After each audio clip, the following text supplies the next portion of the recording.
Dog Works Radio is sponsored by Alaska Dog Works. Check out their website at alaskadogworks.com. You can support this podcast on patreon.com/Teamaneke.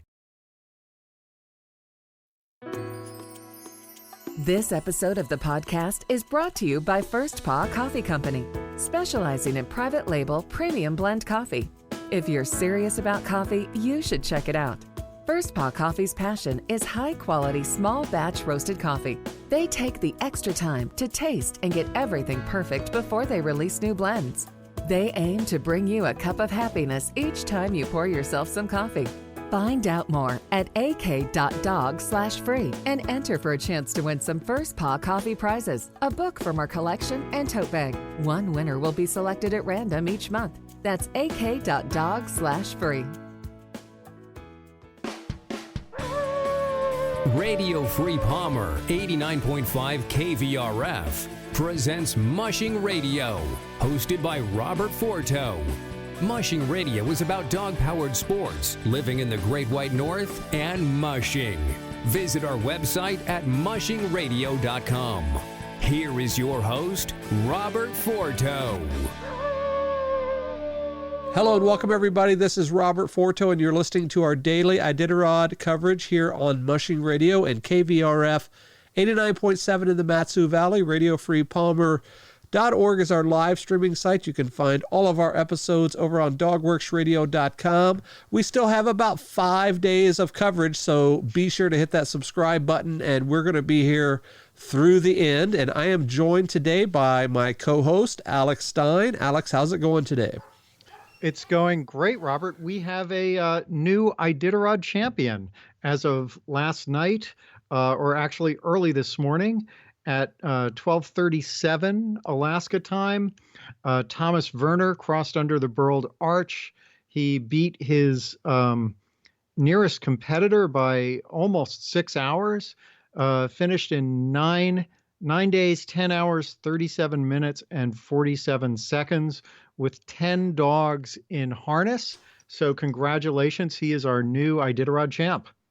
So 9 days, 10 hours, 37 minutes. Where does that stand in terms of recent records? I know that Mitch Seavey holds the fastest one, but that was also a Fairbanks run. Right. It's a little bit slower than the past couple of years. I don't have the exact figures, but it is faster than I thought it was going to be when the race started. I thought we would be looking at like a 10 or 10 and a half day race. So to come in at a little under 9.5 days, I think that's pretty good.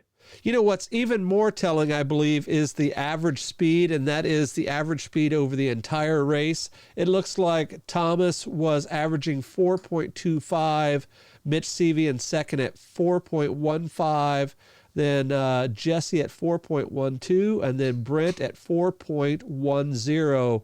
Those are all pretty close together in terms of speed, but there was a couple of hours that separated that first group, wasn't there?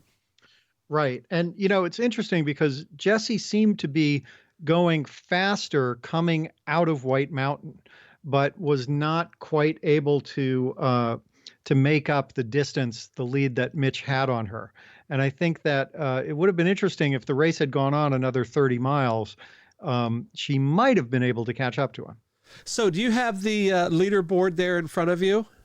Yeah, I do. We're looking at, right now we have 15 teams have finished. The last one was Millie Persid, who is a rookie, and we talked about her as our musher of the day a few days ago. So she is the rookie of the year. And she and her team looked absolutely fantastic when they came in.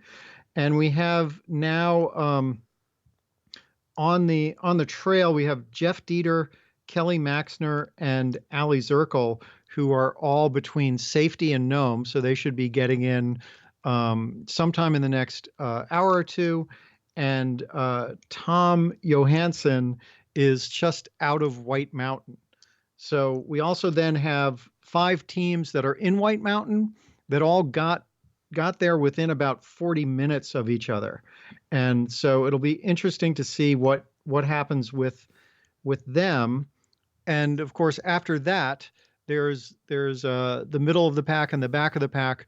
But after the first 20, racers are out of the money, meaning if they finish, they will get $1,049 and not a share of the pot of the prize money. So the last group back there, starting with Karin Hendrickson on down to Dennis, I'm not even going to say the name, are in Unicleat. So they still have about 250 miles to go, about a third of the race. So this is by no means over, is it? Right. And looking at the tracker, it looks like a lot of them are on their way up to Koyuk. Karin has been in Shaktoolik for a few hours, so presumably she's waiting for it to get a little bit colder before she goes out on the ice. But teams are moving down the trail, and that is a good thing because in Alaska, as with a lot of other places, people are getting kind of worried about the whole coronavirus situation. And I think that there is really some pressure at this point to get the race done and get people safely off the trail as soon as possible. And we're going to definitely talk about that in our scratches and withdrawals here in just a second. But before we jump into that, Alex, I guess this is kind of a coronavirus update, but what is the scene like in Nome right now? We've been talking about this the entire time we've been on the air this year, and of course things are much different than normal, isn't it? Yeah, usually in prior years there would be a siren that would go off when a team was about 10 to 15 minutes from coming in under the Burled Arch. And I believe I've been told that this year they are not doing the siren because they're trying not to encourage people to come out for the finish. People are still coming out to the finish, but for example, when the winner came in, there were probably 100 to 200 people instead of several thousand people.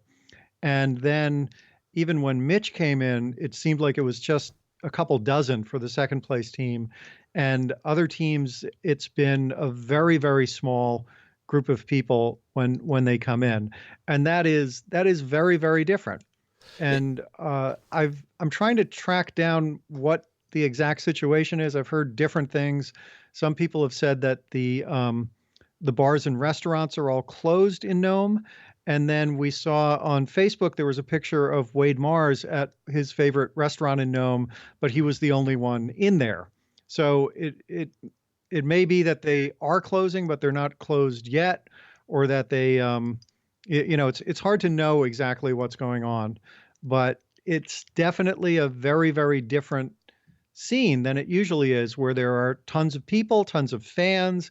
And, in Nome, it sort of has the reputation that people will hang out in bars until, all hours of the night, drinking and playing pool and arm wrestling and all sorts of things like that. And that is pretty much gone. There's almost none of that and very little socializing at all, it seems. Yeah, it definitely looks like a different scene just from the photos I've seen. So let's jump over to our scratches and withdrawals. Let's talk about the withdrawal first. Just the other day, we profiled Quince Mountain. He's definitely a fan favorite in this year's Iditarod. He and his wife, Blair Braverman, are very, very active on social media, and a lot of his fans are probably listening to this show right now. They probably already know, but what can you tell us about Quince? So Quince was running in the Red Lantern position. He had been sick a little bit earlier in the race and was feeling a lot better, and had been taking really, really long rests, but had recently started taking much shorter rests. So he was doing really well. He still had 14 teams in harness and was into Uniloclete. And Blair Braverman had posted on Twitter that the because of concern for coronavirus, that the race was trying to um, close checkpoints earlier, and therefore they had invoked the non-competitive rule, and were withdrawing Quince from the race. And obviously, this is very sad. And he was running a really, really good race, and he's just a fantastic guy and a great musher. And it's just a very sad thing. Blair tweeted that when Quince found out this, he told his dogs that they had already won the Iditarod. They just won it early instead of going to Nome. They had won it in Unalakleet, and that's very, very sweet. It is, and that's what it's all about. We've always said it's all about the dogs. They have no idea where the race is going to end. They want to run from checkpoint to checkpoint and get their snacks and get their rest and all that. To a lot of those guys, especially if it's their rookie year, guys meaning the dogs, they don't have any idea what Nome is or what it's all about. And I say that because I was watching Ryan Reddington come in on video, and he's an old hat at this. He knows exactly what's happening, and I tell you what, his dogs did not want to go down that chute, did they? They wanted to go left and right and go every way, and I think somebody even helped him up there on that big mound of snow and got him under the arch. Is that right? Yeah, that's what it looked like to me too. And speaking of Quince, I think that in any other year he would have been allowed to continue, because he was making up the time. He was not doing rests that were nearly as long as they had been earlier in the race. And I honestly think that if it were not for this pressure from the coronavirus and wanting to get people safely off the trail and get all of the volunteers and the vets and everything to close up checkpoints, that it would have been fine for him to continue and he would have made it to Nome. So speaking of the coronavirus, we have an interesting story about another musher that scratched, Meredith Mapes. She found real quickly that the world has changed a little bit, hadn't she? Yeah, she scratched because she was not feeling well herself, and she scratched in Unalakleet and posted on Facebook that she was having trouble getting a flight out. Her dogs have already been flown out, but she was having trouble getting a flight because she has a cold, and the airline was refusing to let her fly.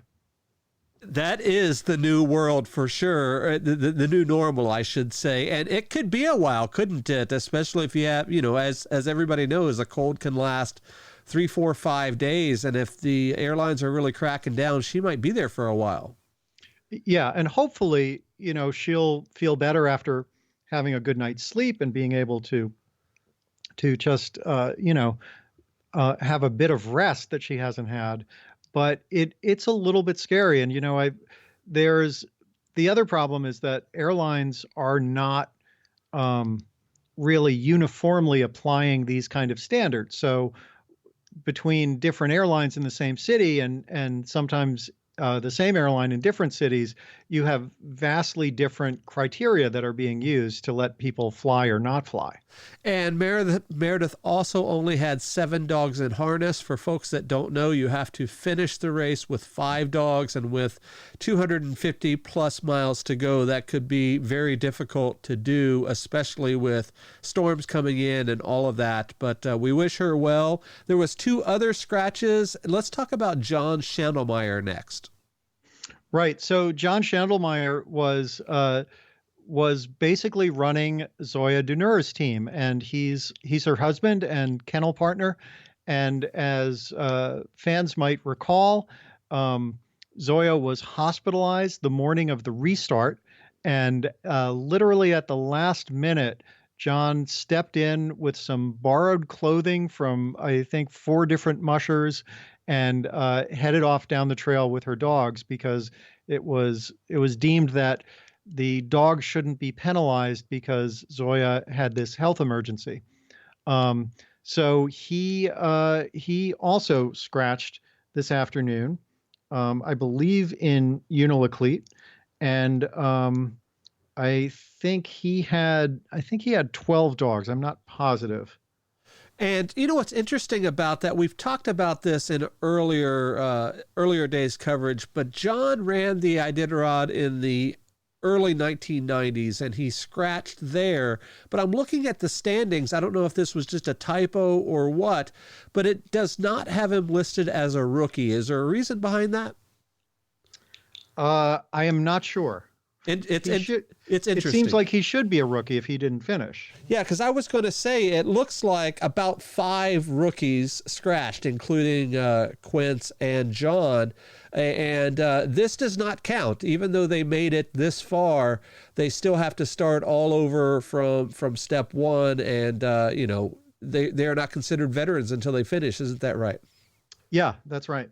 So the other scratch is Gabe Dunham. What do you know about Gabe? So Gabe also scratched in Uniloclete, and I don't have any specific information, but I'm told that it was some issue with her dog. So the dog's perhaps not doing as well as they could have been, or there may have been 1 or 2 dogs who were under the weather. But it was listed as a scratch for the well-being of the dog team. So what about the back of the Packers there? Is everybody else okay, you think? You don't think anybody else is going to get stuck by that rule? I know, of course, the rest of them are on the trail and making their way down, but are we pretty safe to say that everybody else will be allowed to finish unless something major happens? I don't know. I mean, a few days ago, I would have said, yes, they're all safe, because from where these people are, from Koyuk or Elam, it doesn't take that long for them to get from there to Nome. But another part of me thinks that maybe the race is about to get shut down altogether. And maybe what they're doing is letting the top 20 or a little bit more than the top 20 get into Nome, and then just putting a stop to it. That would be really interesting. And as that back of the pack crew works their way towards White Mountain, that could be a real possibility, because that is sort of a hub. There are flights that go in and out of there, and it's a little bit easier logistically than if they were in Shaktoolik or Elam or somewhere else before Uniloclete. Isn't that right? Right. And it's interesting to me that all of the scratches and the withdrawal today happened at Uniloclete. And that's a place where it is relatively easy to go in and out by air, because there's commercial air service from there. I know that Quince was not. Quince wanted to keep going. He was in good shape, and his dogs were in good shape, and he wanted to continue, but was told that he couldn't. And I'm sort of wondering maybe if the other 3 who scratched in Uniloclete had that phone call where they were dissuaded and then decided on their own to scratch instead of being withdrawn. I don't have any information that that's true, but I do wonder about that. Interesting. So before we get into our musher profile tonight, you had a story, or you have some news about what happens to the dogs and the teams and the mushers and everybody after they cross under the burled arch. And it's a pretty interesting process that happens, isn't it? Yeah. And, it's, I think people who have the insider or who are watching on the webcam will see a bunch of things that may not make as much sense if you are relatively new to the sport. And basically what happens is the dogs will come up Front Street, and they'll come under the burled arch, and then they'll stop. And then usually Mark Nordman, the race marshal, will be there to greet them and congratulate them. And then a couple of things almost always happen in this order, which is that the musher will go down the line of dogs and talk to the dogs and snack the dogs and give the dogs a little bit of love before anything else happens. And after that happens, the musher will come back, and the checker will check off the official, all the required equipment, So you have to have an axe and a cooker and a sleeping bag and snowshoes and a vet book and booties and possibly one or two other things I'm not remembering. But they check to make sure that all of those things are in the sled bag, and then the musher has to sign the official log that they have there, and then they are considered to have officially finished the race. And while they're being checked in, Stu Nelson, who is the chief veterinarian for Iditarod, will be very quietly, with no fanfare whatsoever, going down the line of dogs and usually looking at each of the dogs, doing a sort of quick last minute vet check on the dogs and making sure that there are no problems that need to be dealt with immediately, and just making sure that the dogs are okay. And then when that happens, the sometimes the musher will give a short interview to the press that's there. And in years past, there have been a lot of press there. This year, it's basically the insider crew. Didi Genro is almost always there for the mushers I've seen finish today, and one or two others. And so they give a little short interview, and then they go down to the dog lot, which is located maybe, I think, like 100 yards away or less in back of the mini convention center. And then the dogs get straw, and they get fed, and they get water, and get really well taken care of. The difference is this year, because of travel restrictions and the ITC really dissuading non-essential people from coming to Nome, most of these teams just have one handler to help them. And normally they might have, two or three or a crew there to help them out, but they have one handler to help them with this. And then we wait for the next musher to come in. And the dogs typically will stay there a day or so. They try to get the dogs out relatively quickly, and they fly them out either in crates that are provided by the mushers or in large wooden dog boxes that look very similar to what's on the back of the truck. They load them up either one or two at a time, and then they fly those guys home, and they're almost always picked up either by a handler back home or family and friends or whatever. But almost always, I would say 90% of the time, the dogs fly home before the musher. And unlike most years, I would imagine that the mushers are doing a lot of that dog yard chore stuff, where many times it's the handlers that take over, and then the musher will either go get some rest or go have some food or go down to the bar or whatever they typically do, they will do after the dogs are secured. What's interesting in Nome, there's only a couple of hotels. They recently had one of their hotels that burned down. I think that was before last year's Iditarod. So there's very few places to stay in Nome. And most of the mushers and the handlers and the family and all of that almost always stay with host families, don't they?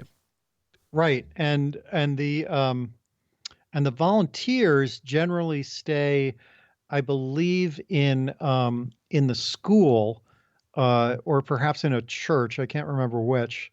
And other than that, there's not a lot of places to stay. A lot of people will, in normal years, will rent out rooms or rent out their couch for people to sleep on who are coming in.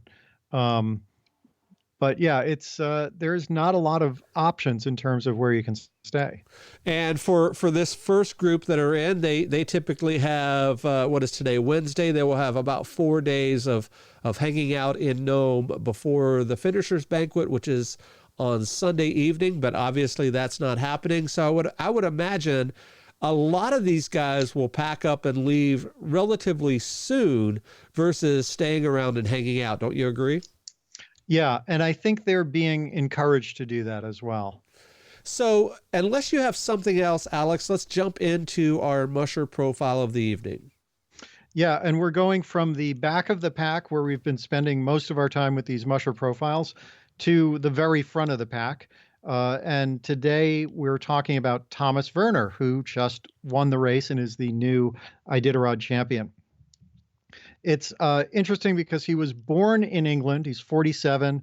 He grew up in Norway, but the English newspaper, The Guardian, in their story about him, described him as an English-born man who won the Iditarod.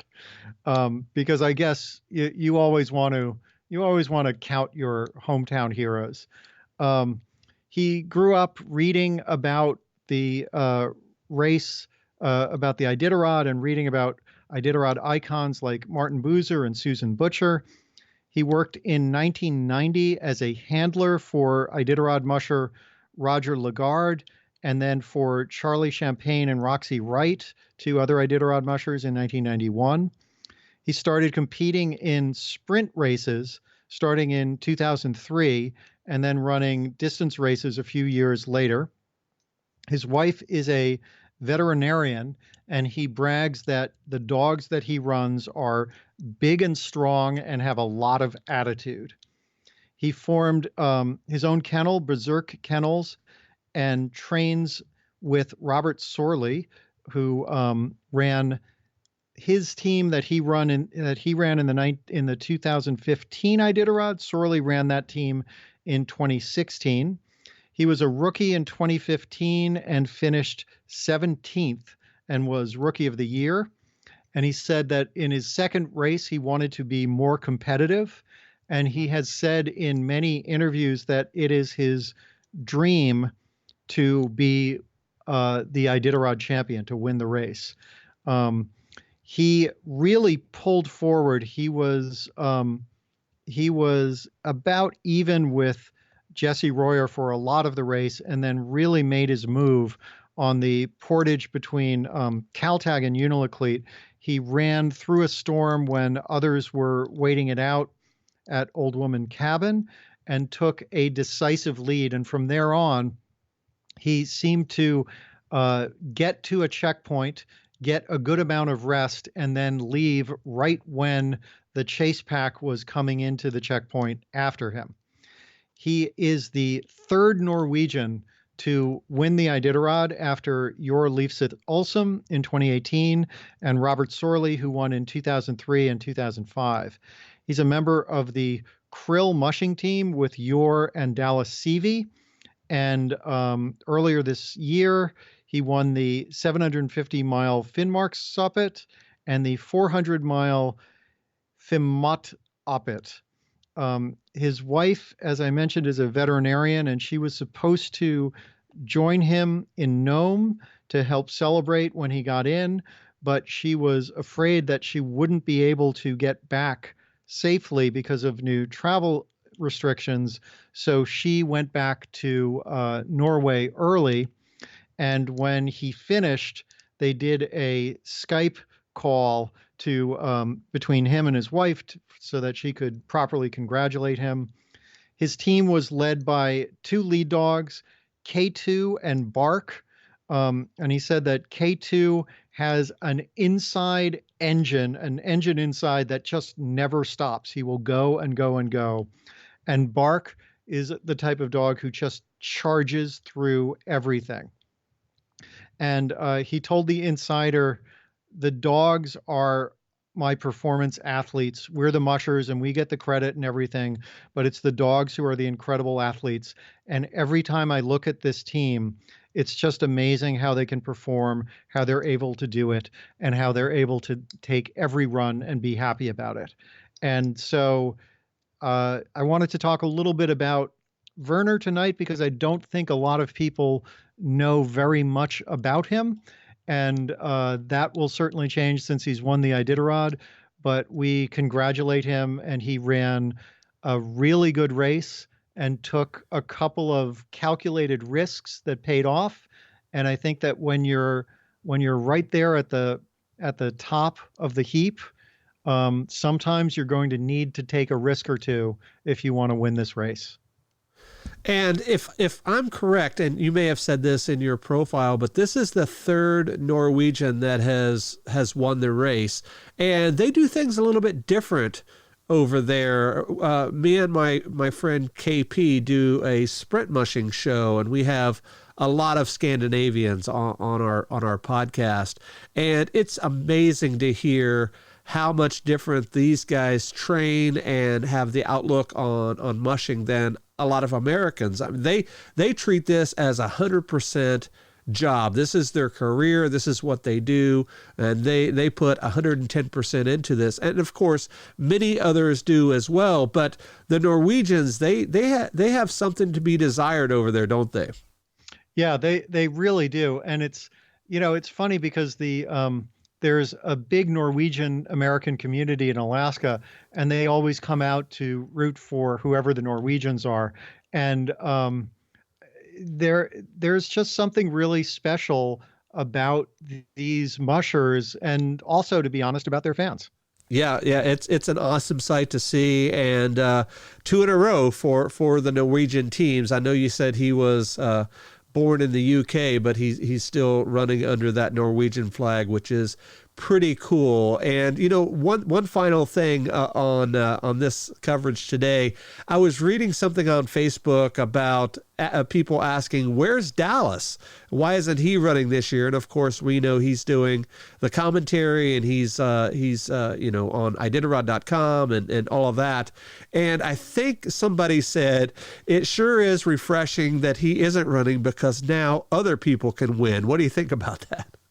Yeah, it's interesting because Dallas hasn't run in a couple of years, and so yeah, it's nice for me to see someone who's not named CV to win, but I have to say, Mitch had an amazing race this year, and I do kind of wish that Dallas had been in the race this year, because I would have loved to have seen what he did. And he says that he's going to be back next year. He's on doing this commentary duties because he is part of that krill mushing team, and they thought that his expertise could be better suited in the broadcast booth. And I think that that's a good way to go. If you're taking a couple of years off, you can't have somebody better than Dallas to really break down the race and talk about the sport like he can.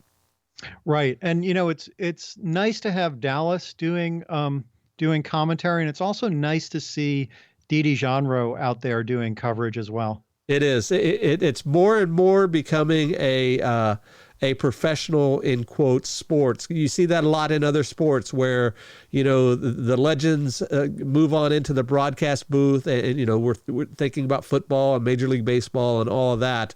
There's no reason why it shouldn't happen in the Iditarod as well, because those are the folks that know the sport best, and it's probably best to get the expertise from somebody that's been around a while. Right. And before we go, I just wanted to mention that Meredith Mapes also posted a bunch of great pictures from her Iditarod run on Facebook. And one of them showed this trail with her dogs going into Cripple, I believe.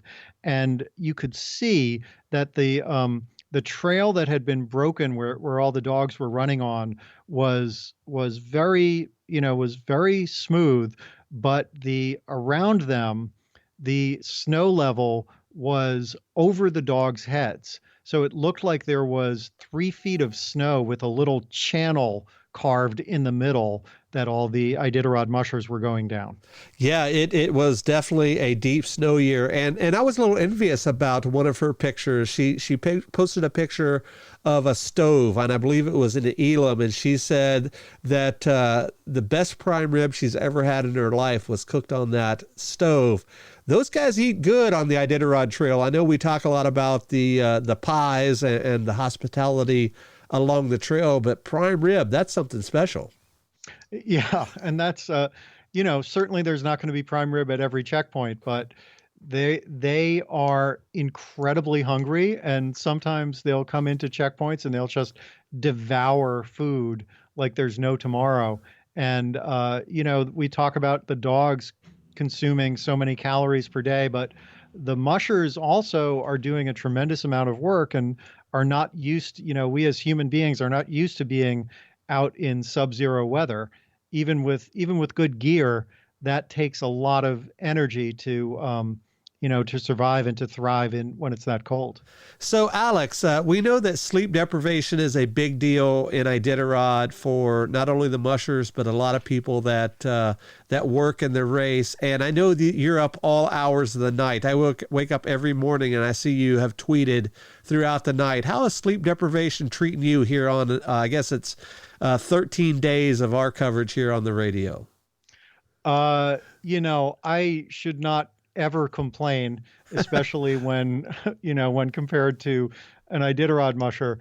But I feel like I'm getting a little bit old because I fell asleep after Thomas Werner came in, and I was thinking, I'll stay up and I'll see like a bunch of people come in overnight, but I did not. I fell asleep. So, hey, that is what it is. That's okay. We're all getting a little bit older, but that's all right. So, Alex, anything else before we close? Just that it's going to be interesting. I think that if the race marshal decides that he does want to stop the race, I think that you will see maybe not this next group of 4 or 5 people, but I think you will see people being held at White Mountain.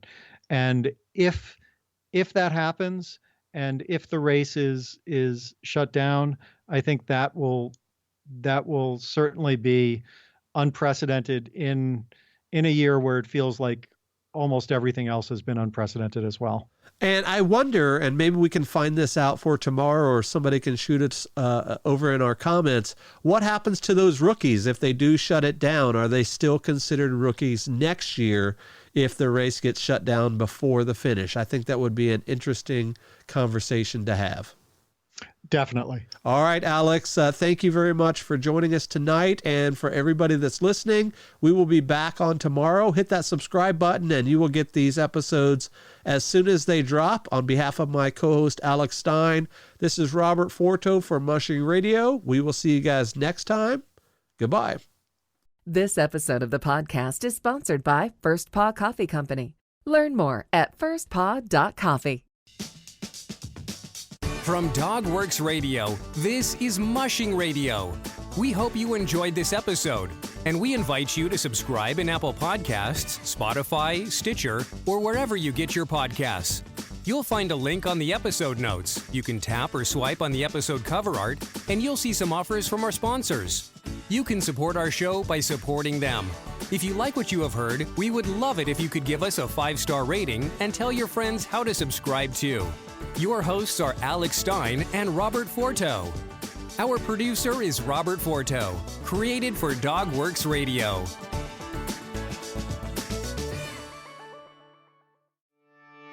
Did you know that Alaska DogWorks trains service dogs for those in need throughout North America?